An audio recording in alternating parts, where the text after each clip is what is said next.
Baik, izinkan Pak, kami membuka untuk pemateri ketiga dengan pantun. Dari Jogja ke kota Solo, sampai di Solo banyak angkringan. Selamat datang Pak Nugroho Noto Susanto.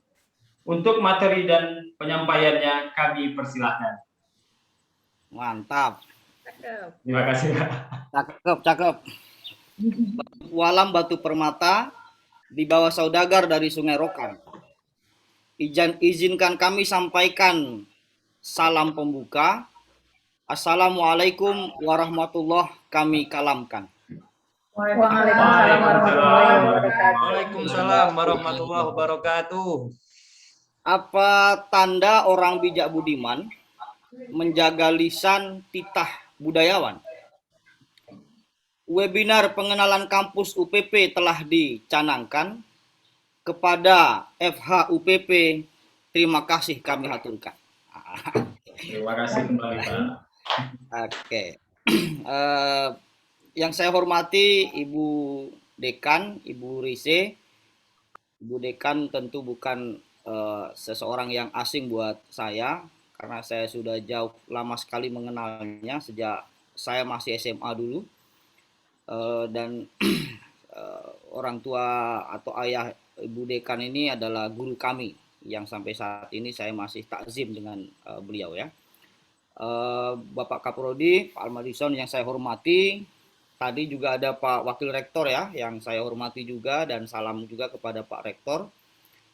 Seluruh pemangku kepentingan di Fakultas Hukum Universitas Pasir Pengarayan yang saya hormati. Dan yang paling saya banggakan adalah adik-adik mahasiswa Universitas Pasir Pengarayan, khususnya Fakultas Hukum ya. Nah, izinkan saya memulai dengan share materi. Apakah bisa dilihat materi saya, moderator? Bisa. Bisa ya? Bisa Pak. Baik, Bisa. terima kasih. Saya kasih judul sesi materi saya ini dengan mahasiswa, prestasi, dan perubahan sosial. Dari judul ini jelas subjeknya adalah mahasiswa, lalu ada dua orientasi yang saya hendak bentangkan. Yang pertama adalah achievement atau prestasi, dan yang kedua adalah perubahan sosial atau social change. Saya anggota KPU Provinsi Riau, membawahi divisi sosialisasi, partisipasi masyarakat, dan sumber daya manusia dan pendidikan pemilih. Kebetulan kami lahir di Rokan Hulu, jadi satu-satunya komisioner KPU Provinsi yang berasal dari Rokan Hulu adalah saya sendiri. Dan sebuah kebanggaan juga karena syarat minimal KPU tingkat provinsi itu usianya 35 tahun. Pada saat saya mendaftar, persis usia saya pada saat itu ada di usia 35 tahun. Dan kebetulan juga secara nasional menjadi komisioner KPU tingkat provinsi termuda. Nah, itu kira-kira. Tapi sekarang sudah tidak 35 tahun lagi ya, karena sudah menambah umurnya ya. Nambah kurang kayaknya, sudah 38. Nah, di depan itu ada beberapa alamat media sosial saya. Silakan rekan-rekan mahasiswa Fakultas Hukum nanti ikuti, kita bisa berdiskusi di media sosial ya. Ada laman Facebook saya, ada Bung Nugroho, Facebooknya Nugroho Noto Susanto. Saya punya blog Terata Nugroho. Saya juga punya TikTok, akunnya Bung Nugi. YouTube saya Nugroho Noto Susanto Indonesia. Instagram Nugi_77 dan Twitter Nugroho_N_S. Saat ini saya sedang live juga di Instagram ya. Saya akan memulai dengan pernyataan yang disampaikan oleh Soekarno sebagai seorang pendiri Republik, salah satu pendiri Republik, sang proklamator. Dalam buku Rosihan Anwar yang berjudul Musim Berganti, diterbitkan oleh Graffiti Press tahun 85 di Jakarta, ada dialog antara seorang mahasiswa Belanda dengan Bung Karno. Tuan, saya lihat Tuan telah membaca semua buku yang Tuan pesan dengan sungguh-sungguh sekali. Mengapa Tuan belajar begitu giat? Bung Karno menjawab, orang muda, saya harus belajar giat sekali karena insya Allah saya akan menjadi presiden di negeri ini. Dialog itu terjadi di rumah pembuangan Bung Karno di Bengkulu di sekitar tahun 1938. Apa pesan yang bisa kita ambil? Pemuda itu memang harus punya mimpi. Karena perubahan lahir dari mimpi besar. Dan kemerdekaan Indonesia ini adalah hasil perjuangan dari mimpi-mimpi besar kaum revolusioner pada saat itu. Dan kebetulan Bung Karno juga pernah mengatakan, kita jangan mewarisi abunya Sumpah Pemuda, tapi kita harus mewarisi apinya Sumpah Pemuda. Kita tahu Sumpah Pemuda adalah produk daripada Karsa Anak Muda tahun 1928, di mana anak-anak muda pada saat itu berkomitmen untuk membangun sebuah bangsa, sebuah entitas, sebuah community. Apa yang dibahasakan oleh Benedict Anderson dengan Imagine Community. Komunitas yang dibayangkan, yaitu apa? Indonesia. Tanah air satu, tanah air Indonesia. Berbangsa satu, bangsa Indonesia. Berbahasa satu, bahasa Indonesia. Teman-teman mahasiswa Universitas Pasir Pengarayan yang saya banggakan, ada seorang antropolog bernama Margaret Mead. Sang antropolog pernah berkata, sampai beberapa waktu lalu, para orang tua kita bisa mengatakan, saya sudah pernah mengalami masa muda, dan kamu belum pernah menjadi orang tua. Tetapi sekarang kaum muda itu bisa menjawab, Anda tidak pernah menjadi muda di dunia yang kami alami dan Anda tidak akan pernah bisa. Karena pada saat kita saat ini muda, orang tua itu ya sudah tua, itu kira-kira kan. Apa yang dimaksud oleh Margaret Mead itu? Momentum hari ini adalah momentum kaum muda. Mahasiswa-mahasiswi UPP hari ini menorehkan sejarah terdaftar sebagai mahasiswa di universitas terbaik di Rokan Hulu. Ingat, mungkin orang-orang tua dulu tidak bisa merasakan apa yang adik-adik rasakan hari ini. Maka momentum ini harus direbut dan dimanfaatkan. Di gambar, saya tunjukkan satu gambar di mana saya pada tahun 2006 memimpin beberapa puluh delegasi universitas se-Indonesia menyampaikan aspirasi rakyat tentang berbagai macam problematika kehidupan yang dihadapi pada saat itu di gedung parlemen kepada pimpinan DPR RI. Masa itu adalah masa pada saat saya masih muda sebagai mahasiswa. Rasa-rasanya di usia saya yang sekarang agak mustahil momentum itu bisa dilakukan kembali. Tapi adik-adik mahasiswa dan mahasiswi yang baru saja menginjak semester 1, peluang itu masih sangat terbuka. Di slide berikut ini saya sampaikan salah seorang foto yang saya kagumi. Sosok itu adalah Nelson Mandela. Gambar ini adalah gambar ketika Nelson Mandela dan istrinya yang ada di sebelahnya itu. Ketika itu Nelson Mandela baru saja keluar dari penjara. Adik-adik perlu tahu, Nelson Mandela itu 27 tahun usianya hanya di penjara. Adik-adik hari ini umurnya belum ada yang 27 tahun ya. Jadi 27 tahun Nelson Mandela hidup di dalam penjara. Gambar ini sangat ikonik dan historis karena pada saat dia keluar ada fotografer yang mengambil, yaitu Graham William. Ada satu kata yang luar biasa dari apa yang disampaikan oleh Nelson Mandela yang menurut saya sangat inspiratif. Dalam sebuah pidato di Madison Park High School, Boston, 23 Juni 1990, Nelson Mandela mengatakan, "Education is the most powerful weapon which can use to change the world." Pendidikan adalah senjata paling kuat, paling powerful yang bisa digunakan untuk mengubah dunia. Orang mungkin punya senjata berupa senjata alat perang itu ya. Senjata yang beneran ini. Ada mungkin orang punya senjata yang lain. Tapi bagi Nelson Mandela, dan saya kira ini memang layak untuk dijadikan sebagai sebuah panutan, bahwa pendidikan adalah senjata paling dahsyat untuk bisa mengubah dunia. Dengan pendidikan, kita semuanya bisa bertransformasi dari tidak tahu menjadi tahu, dari tidak sadar menjadi sadar, dari sadar lalu kemudian ingin mengubah keadaan.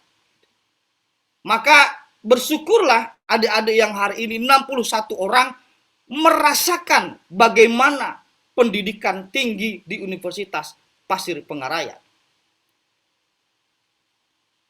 Di gambar berikutnya, saya sampaikan satu kata luar biasa dari Steve Jobs.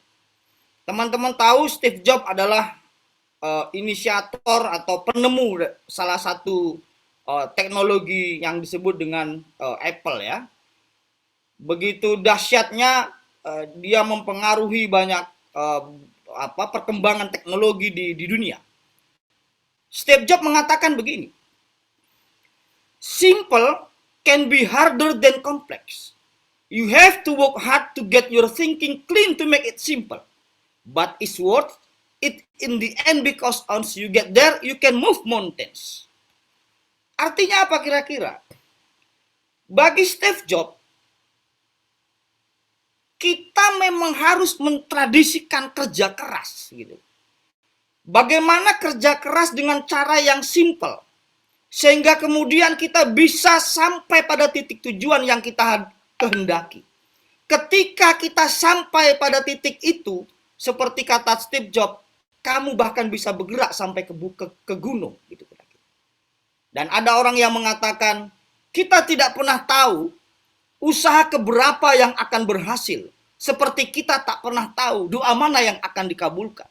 Keduanya sama persis, perbanyaklah. Apa yang diperbanyak? Usaha dan doa. Kerja keras akan mengalahkan orang yang berbakat ketika orang berbakat tidak pernah bekerja keras. Nah adik-adik, ketika adik-adik mahasiswa masuk dalam dunia kampus, ruang kompetisi tentu saja terbuka. Ada kompetisi menjadi peraih beasiswa. Saya alhamdulillah punya pengalaman meraih beberapa kali beasiswa. Saya dulu kuliah di Jogja di salah satu perguruan tinggi. Saya pernah mendapatkan apa yang disebut dengan beasiswa berprestasi utama. Beberapa semester saya tidak bayar SPP dan saya diberi uang pembinaan, kemudian diberi kesempatan untuk tampil dari forum-forum nasional. Saat ini beasiswa itu banyak. Silakan nanti koordinasi dengan kampus. Rebut beasiswa itu, karena dengan beasiswa itu adik-adik akan banyak sekali mengurangi beban orang tua. Oh, kompetisi lainnya banyak lagi, penelitian. Mulai hari ini sering-seringlah ke perpustakaan. Ikuti dosen, ikuti cara meneliti yang baik seperti apa. Karena kompetensi tentang penelitian oleh dosen, oleh mahasiswa saat ini sangat diperlukan. Intinya adalah kerja keras. Adik-adik yang saya banggakan, di sebelah kiri saya tampilkan satu foto di mana saya sedang berada di sebuah perpustakaan. Itu perpustakaan pribadi saya. Saya punya lebih kurang 2000-an buku lebih. Meskipun saya bukan seorang dosen, tapi saya penikmat buku. Karena dengan buku saya kira wawasan kita akan terbuka.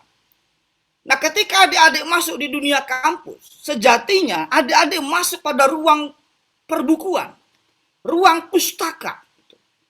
Apa kata Najwa Shihab?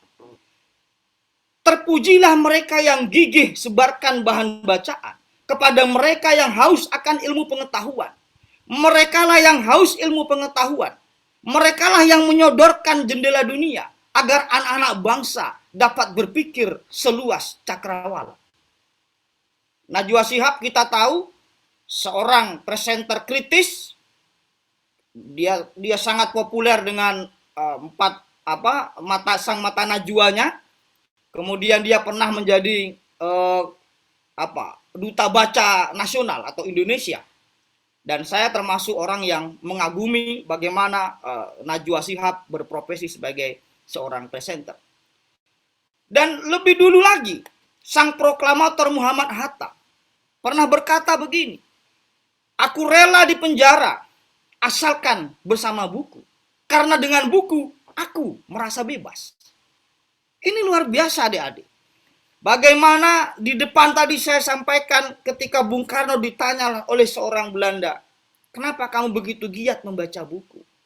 Muhammad Hatta mengatakan pula, dia rela dipenjara, dan Muhammad Hatta beberapa kali dipenjara bersama Soekarno. Dan ketika dalam penjara-penjara itulah, kemudian Bung Hatta merasa, aku rela dipenjara sepanjang bersama buku. Hari ini adik-adik mahasiswa tidak dipenjara. Pustaka terbuka. Buku-buku tersedia, ada online, ada offline. Kenapa kita masih ragu untuk membaca dan mendekati buku? Ingat kata Tan Malaka Datuk Ibrahim, salah satu tokoh revolusioner dan pahlawan nasional bangsa. Selama toko buku ada, selama itu pustaka bisa dibentuk kembali. Kalau perlu dan memang perlu, pakaian dan makanan dikurangi. Inilah sekarang problematika kita adik-adik. Kadang-kadang kuliner ini lebih banyak kita rela keluarkan ketimbang beli buku. Ya memang hidup butuh makan gitu loh kira-kira. Pasti. Tapi kan hidup itu tidak untuk makan gitu kira-kira. Yang makan untuk hidup gitu kira-kira kan. Tapi kehidupan yang sedemikian kompleks butuh paradigma, butuh perspektif, butuh pisau analisis, dan itu bisa dilakukan dengan kita membaca buku. Tapi ingat pesan Bung Hatta. Apa kata Bung Hatta? Kurang cerdas dapat diperbaiki dengan belajar. Kurang cakap dapat dihilangkan dengan pengalaman. Namun tidak jujur sulit untuk diperbaiki. Ketika adik-adik menjadi seorang mahasiswa di Fakultas Hukum, dan saya kira sama di semua fakultas lain, prinsip ini, kejujuran harus kita pegang teguh. Karena kata Bung Hatta, cerdas. Kalau kurang bisa diperbaiki dengan banyak belajar. Kurang cakap bisa dihilangkan dengan banyak pengalaman, praktik macam-macam. Tapi kalau kita tidak pernah mau coba jujur, sulit diperbaiki. Maka mulai hari sekarang, tanamkan spirit bahwa kita harus menanamkan semangat kejujuran. Nah, di slide ini, saya lagi-lagi ada gambar Steve Jobs di sebelah kanan ini. Kalau tadi tidak ada wajahnya, ini ada wajahnya. Apa kata Steve Jobs? Your time is limited. So, don't waste it living someone else's life. Jadi waktu kita ini sangat terbatas gitu loh. Jadi jangan sampai kita menyia-nyiakan waktu yang ada gitu. Kata Jackson Brown, dia mengatakan, jangan berkata Anda tidak punya cukup waktu, Anda memiliki jumlah waktu yang sama setiap hari dengan waktu yang diberikan pada Helen Keller, kepada Pasteur, kepada Michelangelo, kepada Mother Teresa, kepada Leonardo da Vinci, kepada Thomas Jefferson, dan Albert Einstein. Sama-sama 24 jam waktu yang mereka terima dengan waktu yang mahasiswa dan mahasiswi UPP hari ini terima juga. 24 hours a day. Nggak ada yang berbeda. Gitu kan? Tetapi ingat, kuliah ada batasnya. Pendidikan ada masanya. Your time is so limited. Lalu apa tantangan kita? Tantangan yang dihadapi oleh bangsa kita memang kompleks. Tadi narasumber 1, narasumber 2 sudah memaparkan banyak sekali. Dan pertanyaan adik-adik luar biasa kritis-kritis. Saya katakan ada 7 tantangan yang saya kutip dari Mahatma Gandhi. Mahatma Gandhi adalah salah satu tokoh pendiri Republik India yang saya kagumi. Ya, bahkan saya punya bukunya, biografinya yang berbahasa Inggris, dan saya sudah menonton film biografi tentang Mahatma Gandhi. Dan adik-adik saya sarankan lihatlah tentang biografi Mahatma Gandhi, kemudian Nelson Mandela ya. Apa kata Mahatma Gandhi? Ada 7 dosa sosial yang menyelimuti dunia ini. Pertama, kekayaan tanpa kerja. Kedua, kenikmatan tanpa nurani. Ketiga, ilmu tanpa kemanusiaan. Keempat, pengetahuan tanpa karakter. Kelima, politik tanpa prinsip. Keenam, bisnis tanpa moralitas. Dan 7, agama tanpa pengorbanan atau ibadah tanpa pengorbanan. Adik-adik, coba kita renungkan 7 dosa sosial, 7 sin sosial, social 7 sin yang disampaikan oleh Mahatma Gandhi itu. Kekayaan tanpa kerja. Ini harus kita renungkan bagaimana kapitalisme ini berkembang ya. Ketika dia sudah memainkan peran yang sangat kuat, para buruh atau tenaga kerja yang bekerja dengan sedemikian keras kadang-kadang harus direbut waktu dan kemerdekaannya untuk memenuhi kebutuhan sang kapitalis, itu kira-kira. Kemudian ilmu tanpa kemanusiaan. Adik-adik masuk dalam dunia ilmu. Jangan sampai kita berpengetahuan tapi fakir kemanusiaan. Kemudian politik tanpa prinsip. Saya hanya beberapa aja yang saya underline. Politik tanpa prinsip. Inilah problematika kita. Bagaimana adik-adik mahasiswa perlu membangun politik yang berkeadaban. Koreksilah keadaan. Ceklah situasi. Bagaimana membangun etika politik dalam ruang-ruang kehidupan kita. Adik-adiklah yang akan meneruskan ruang-ruang politik itu pada masa-masa yang akan mendatang. Di slide berikutnya, ada satu kata mutiara yang menarik sekali menurut Warren G. Bennis. Dia mengatakan, leadership is the capacity to translate vision into reality. Adik-adik akan belajar tentang kepemimpinan di kampus. Masuklah di organisasi BEM. Masuklah di organisasi UKM.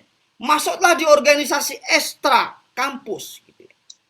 Masuki organisasi-organisasi itu, lalu bangun kapasitas kepemimpinan. Kepemimpinan itu harus diuji. Kepemimpinan itu harus dipraktikkan. Tapi ingat, kata Warren G. Bennis, leadership is the capacity to translate vision into reality. Kepemimpinan adalah kapasitas untuk menerjemahkan visi besar ke dalam realitas. Jadi, kemampuan seorang pemimpin membaca persoalan lalu menemukan satu visi besar dan visi besar itu diturunkan ke dalam realitas. Tidak penting dari mana Anda berasal, yang penting adalah kemana Anda akan melangkah.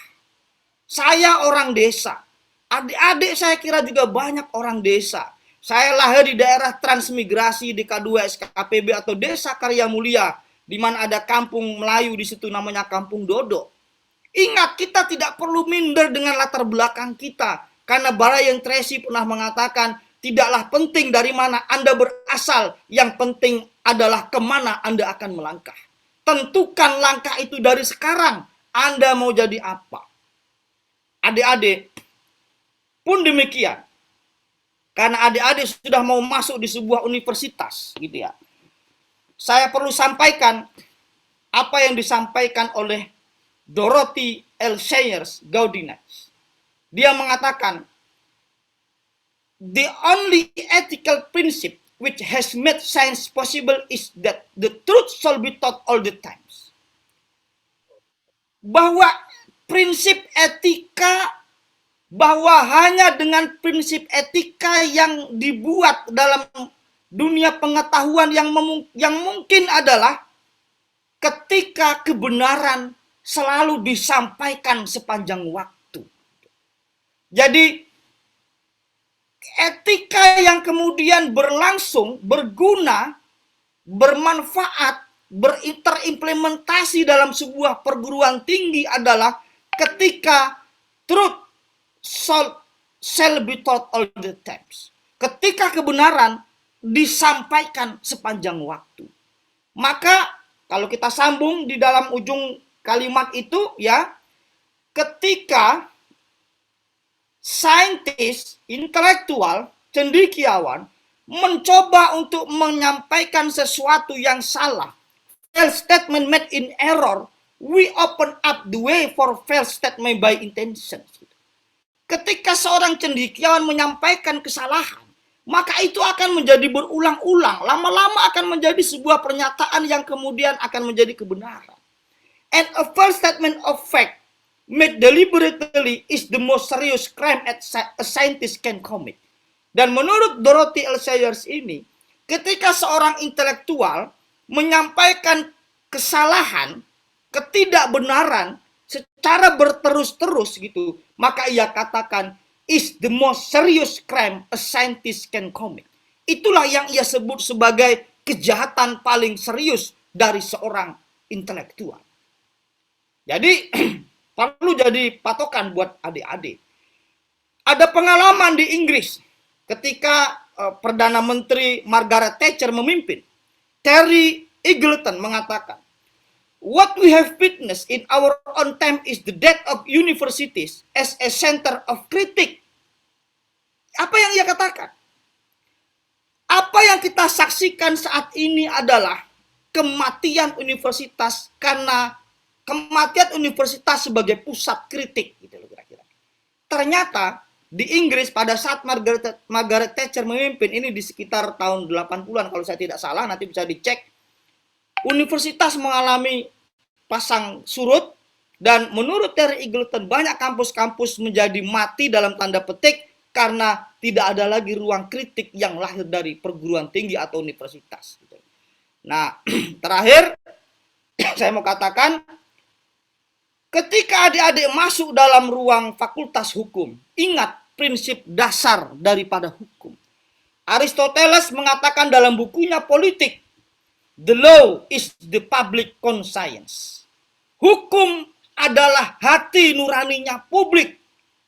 Ketika hukum itu tegak, maka hati nurani publik akan hidup. Tetapi kalau hukum tidak dapat ditegakkan, maka hati nurani publik akan mati. Ingat satu kata lagi yang disampaikan oleh Lucius Calpurnius Piso Caesonicus. Caesoninus, dia mengatakan fiat justitia ruat caelum. Keadilan harus ditegakkan meskipun langit akan runtuh. Peganglah prinsip hukum ini sekuat-kuatnya sebagaimana adik-adik kuat memegang prinsip dalam kehidupan sehari-hari. Selamat datang di Universitas Pasir Pengarayan, selamat datang di Fakultas Hukum Universitas Pasir Pengarayan. Mau kuliah di UPP saja. UPP kampus terbesar di Rokan Hulu. Demikian saya akhiri dengan wabillahi taufik wal hidayah. Wassalamualaikum warahmatullahi wabarakatuh. Hidup mahasiswa, hidup demokrasi. Waalaikumsalam. Hidup mahasiswa. Hidup. Ini benar-benar memberikan kita semua semangat yang berkobar. Kami merasakan sendiri Pak Nugro, bagaimana tadi apa saja yang Bapak sampaikan dalam materi mahasiswa, prestasi dan perubahan sosial ini benar-benar sampai terkesima begitu dengan semangat yang Bapak tularkan melalui materi-materi yang telah disampaikan. Bahwa tadi sudah disampaikan oleh Pak Nugroho kepada kita semua bahwa antara orang yang sukses dan yang tidak sukses sama waktunya, hanya 24 jam. Tergantung daripada kita, begitu juga rekan-rekan mahasiswa, mau berhasil mau tidak, sama waktunya, tergantung dari usaha yang akan kita kerjakan. Bahwa juga banyak sekali ya, kami sampai tidak tahu lagi mau berbicara apa Pak. Sampai di kolom komentar juga ada beberapa rekan-rekan mahasiswa kita yang merasakan pemateri terbaik yang pernah saya temui ya, dari Aida Dewi Agustina. Terima kasih atas motivasi yang sangat membangun Bapak Nugroho Nugroho Susanto.